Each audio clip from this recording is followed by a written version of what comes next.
Welcome to my channel Zip Story.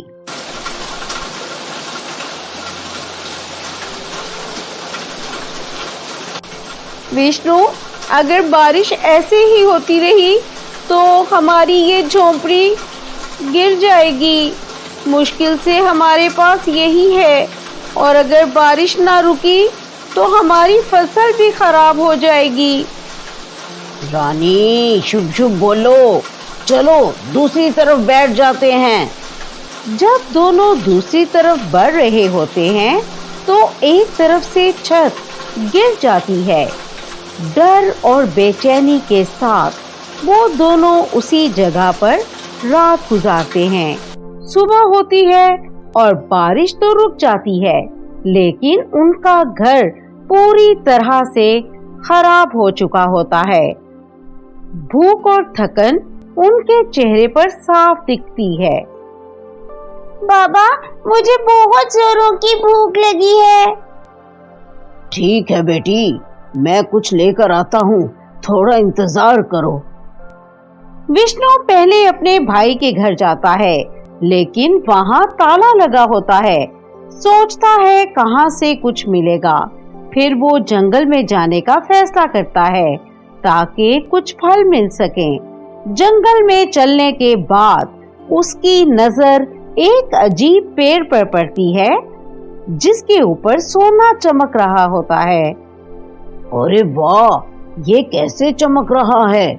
यहाँ कोई मालिक तो नजर नहीं आ रहा, लेकिन मेरे बच्चे भूखे हैं और इस पेड़ का फल शायद उनकी मदद कर सके।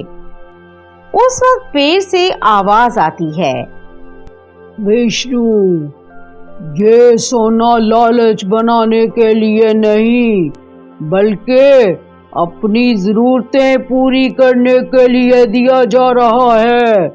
समझदारी से इस्तेमाल करना और किसी और का हक मत मारना। विष्णु जो कुछ पेड़ से मिला वो लेकर वापस घर लौट जाता है। उसकी पत्नी रानी ये देखकर बड़ी खुश होती है। अरे वाह, ये तो असली सोना है।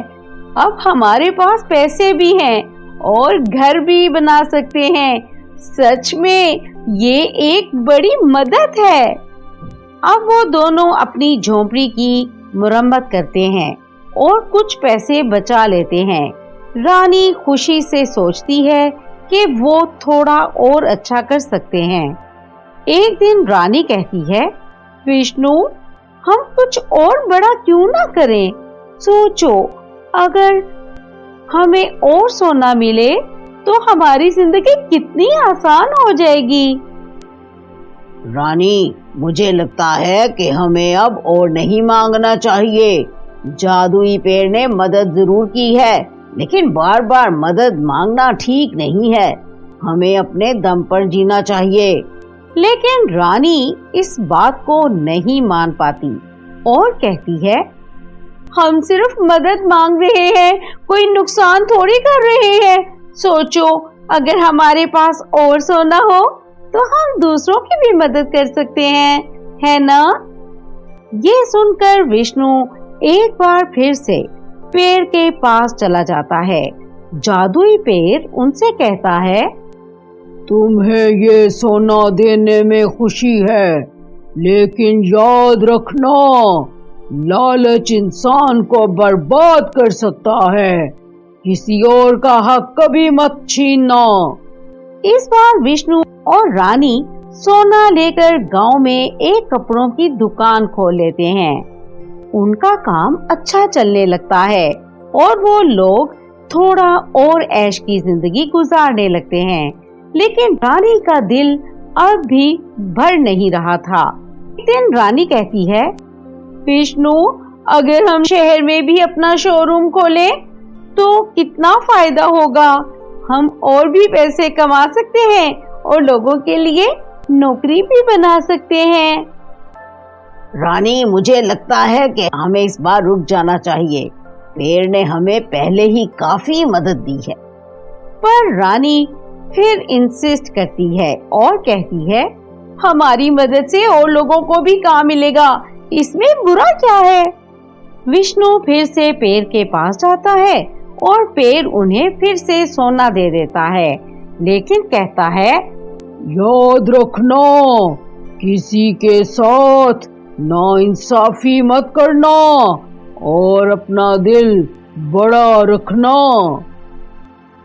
अब विष्णु शहर में शोरूम खोलता है और गांव वाली दुकान रानी संभालने लगती है।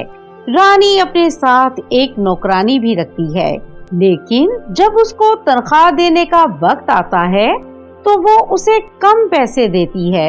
गीता दीदी, ये तो बहुत कम है, मैं इसमें अपना गुजारा नहीं कर सकती। अरे, ये तुम्हारे लिए काफी है, तुम अच्छा काम नहीं करती हो, इसलिए इसे ज्यादा नहीं मिलेंगे, चलो भागो। ये बात जादुई पेड़ तक पहुंचती है और पेड़ को रानी के लालच से बड़ी नाराजगी होती है। जादुई पेड़ अपने दिए हुए सोने को वापस ले लेता है और रानी और विष्णु एक बार फिर गरीबी की जिंदगी में लौट जाते हैं।